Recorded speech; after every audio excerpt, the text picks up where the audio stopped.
Estamos na periferia de uma cidade do interior do Rio Grande do Sul para documentar uma situação absurda. Um edital que está pronto para ser publicado prevê a instalação de uma lombada eletrônica nesta rua. Isso mesmo, um controlador de velocidade numa rua de chão batido, onde só passam carroças e bicicletas e onde galinhas dividem espaço com poucos pedestres. O que está por trás desse escândalo?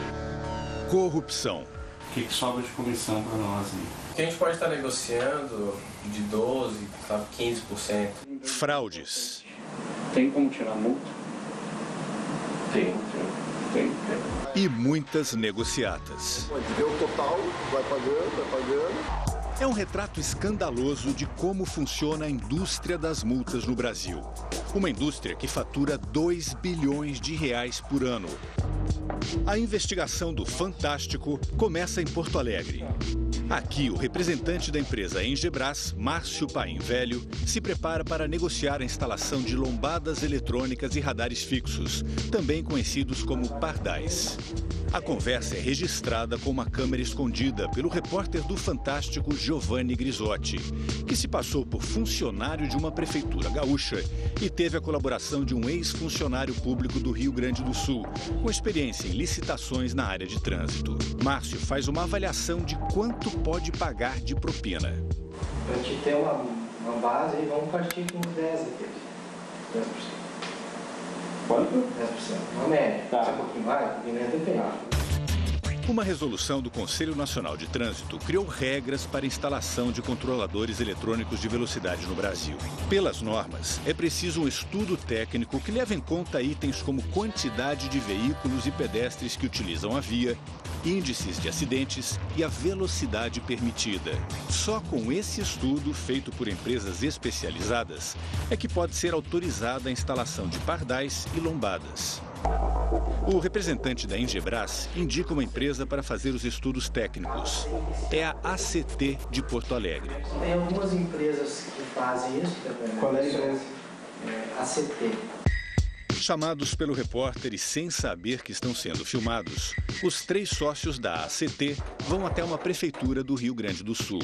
2 deles são também funcionários do governo gaúcho e um do governo federal. São eles João Otávio Marques Neto, funcionário da Eletrosul, uma estatal da área energética. Gisele Vasconcelos da Silva, técnica da diretoria do Detran do Rio Grande do Sul. E Paulo Aguiar, coordenador do setor de lombadas eletrônicas e radares do DAER, o Departamento de Estradas do Estado. Paulo Aguiar responde a processo sob acusação de ter favorecido a Engebras num contrato que causou um prejuízo de 13 milhões de reais aos cofres do Estado. A Engebras, você viu, foi a empresa que indicou os serviços da ACT ao nosso repórter. Dias depois do encontro na prefeitura, Paulo Aguiar recebe o repórter supostamente interessado em contratar a ACT. O negócio é privado, mas a conversa foi na sala do DAER, em Esteio, região metropolitana de Porto Alegre. Paulo Aguiar propõe uma fraude.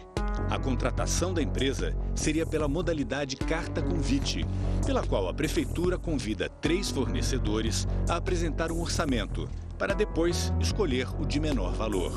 Paulo indica 2 empresas parceiras que devem ser convidadas a elaborar orçamentos. Elas vão apresentar um preço maior. Assim, a proposta da ACT será mais barata e vai vencer a licitação. Eu posso garantir para ele lá que tu nos fornece os 3 orçamentos, tranquilo.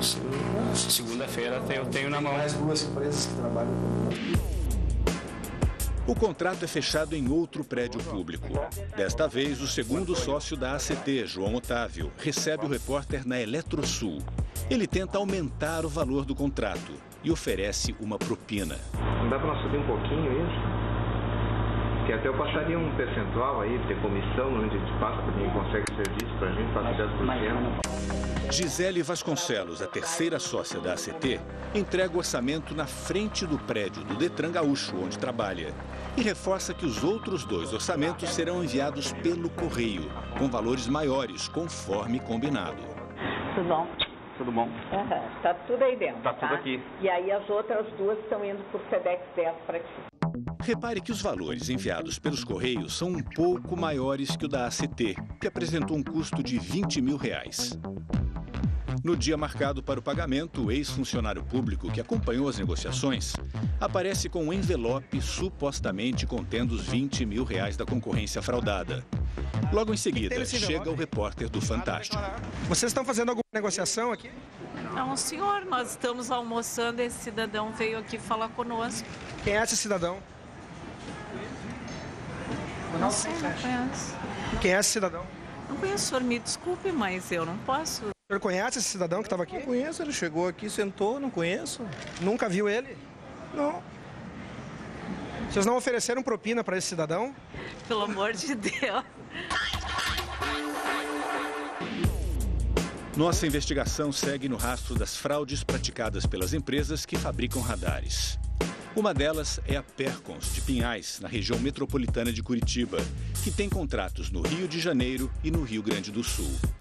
A Percons diz que inventou a lombada eletrônica e é líder no segmento no Brasil. O homem que aparece nas imagens é Alexandre Carvalho. Ele representa a empresa no Rio Grande do Sul.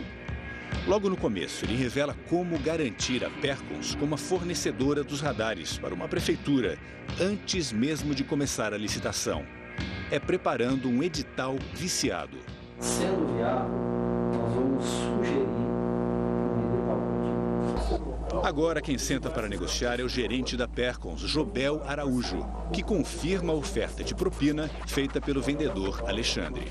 O Alexandre falou 8,5%. Daquele valor, cara, mais que isso, começa a ficar inviável. A empresa preparou o edital sem realizar um estudo técnico, como manda a lei, para saber se nesses locais é necessário instalar os radares. Preste atenção no edital. Rua Gralha Azul. Este é o endereço que apareceu no começo da reportagem. Aqui, nesta viela de chão batido, a empresa confirma a necessidade de instalar lombada eletrônica. E nas 4 faixas. Que faixas são essas? Olha, é um absurdo, uma falta total de critério. Ela não é nem pavimentada, então não tem as mínimas condições técnicas, né, para que se justifique a implantação de uma lombada eletrônica. Daqui a pouco, vamos fazer outras revelações que comprovam a falta de critérios para instalar radares no país. Mas antes, vamos até Curitiba. Aqui, há empresas que oferecem negócios mais lucrativos para as prefeituras corruptas. O encontro agora é com Alexandre Matink, vendedor da Dataprom. Prepare-se para assistir a uma cena de corrupção explícita. Tem me der abertura para ir lá e montar o teu projeto inteiro, você me vai falar, eu quero, sei lá, 5%, quero 10%, eu coloco isso no valor. Esqueça os percentuais comuns nesse tipo de negociação. Aqui é tudo no meio a meio. Você me fala assim, pô, eu quero 60 também, então a gente faria um edital de 120. 60 para mim, 60 para ti. Pode ser. Outra empresa, a CSP de Florianópolis. Mesma prática. O que a gente pode estar negociando de 12%, 15%, como o montante é maior, acho que a gente conseguiu negociar lá com a diretoria uns 15% tranquilamente. Negociada a propina pelo vendedor Tiago Rodrigues, é marcada a entrega do edital. Aqui tem o impresso, né? Isso, e aqui está o CD. Até aqui ele imagina estar negociando com um assessor da prefeitura. Mas veja o que acontece quando o repórter se identifica. O problema é que nós somos do Fantástico, meu amigo. Ele passa a negar tudo o que havia admitido segundos antes. Não, na verdade não é direcionado, não. Eu não tenho nada para falar, meu, com licença. Mas você ofereceu propina também. Corrupção é crime. Não ofereci.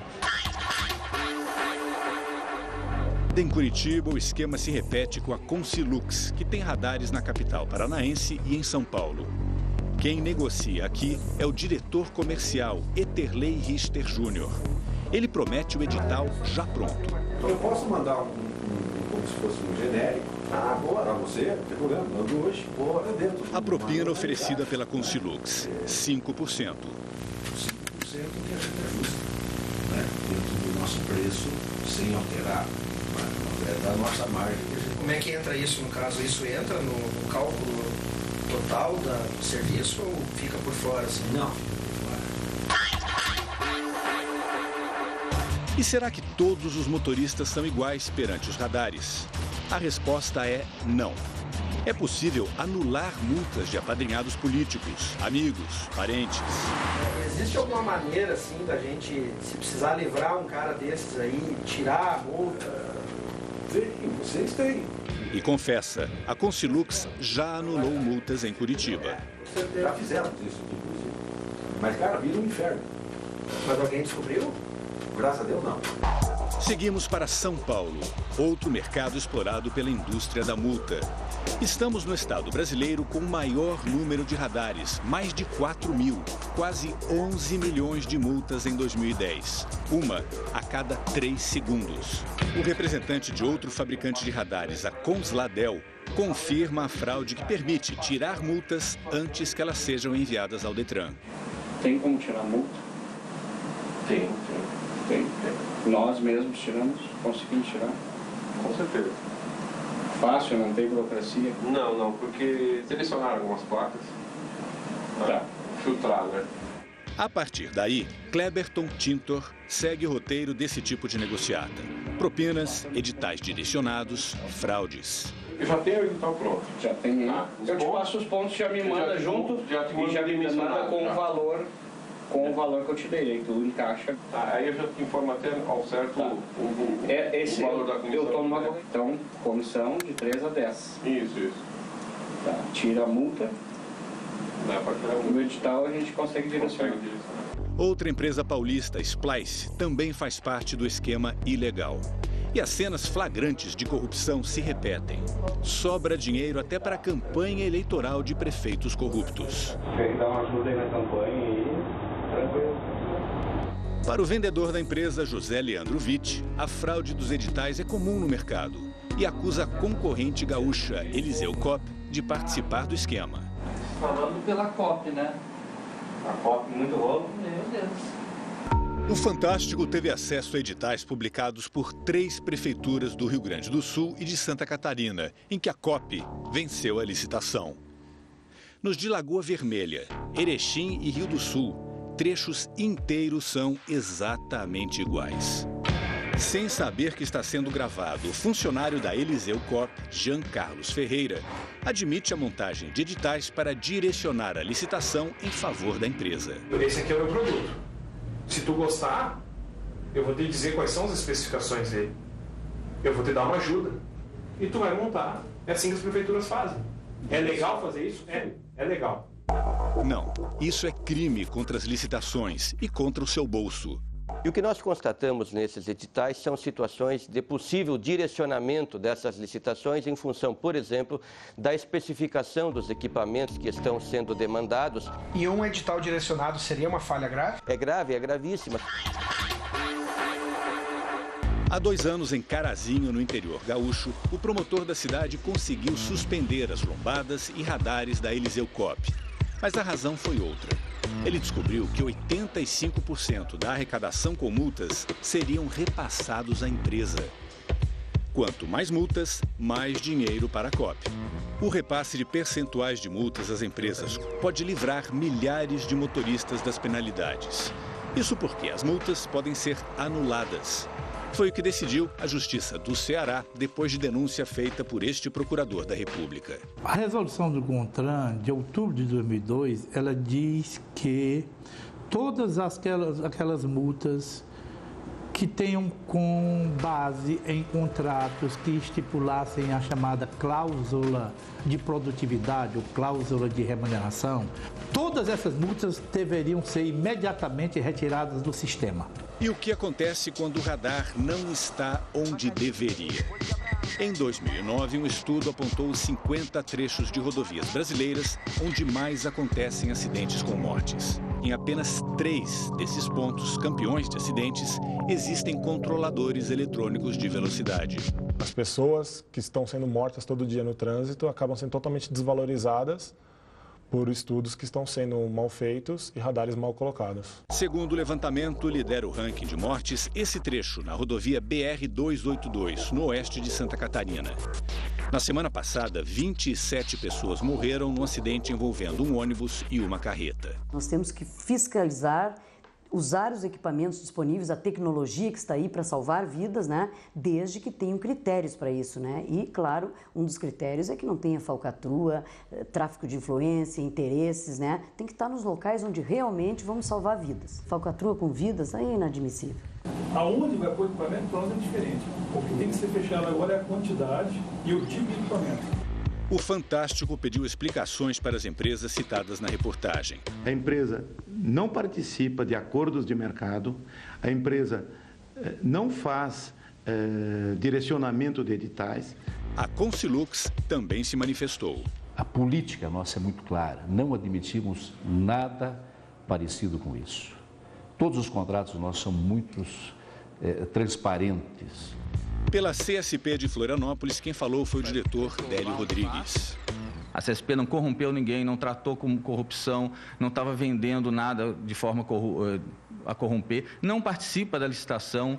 Em notas, as empresas Splice, Engebras e Consiladel negaram as irregularidades denunciadas.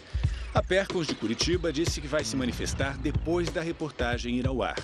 O advogado da Dataprom, também de Curitiba, disse que a empresa desconhece as práticas reveladas pelo Fantástico. Procuradas, as prefeituras de Erechim e Lagoa Vermelha, no Rio Grande do Sul, e Rio do Sul, em Santa Catarina, negaram que os editais tenham sido direcionados para favorecer a empresa Coop. O secretário de Infraestrutura e Logística do Rio Grande do Sul, a quem o Daer é subordinado, disse que o coordenador, Paulo Aguiar, será exonerado do cargo amanhã. Ver um agente privado oferecendo vantagens a um agente público, narrando essa obtenção de vantagens, é realmente personificar a corrupção e algo revoltante. Tem como tirar multa? Tem. É assim que as prefeituras fazem. Não precisa te dizer assim que morre entre nós, né? Pelo amor de Deus, a única pessoa fora eu que vai saber disso aqui é o meu chefe. E mais milhões de brasileiros indignados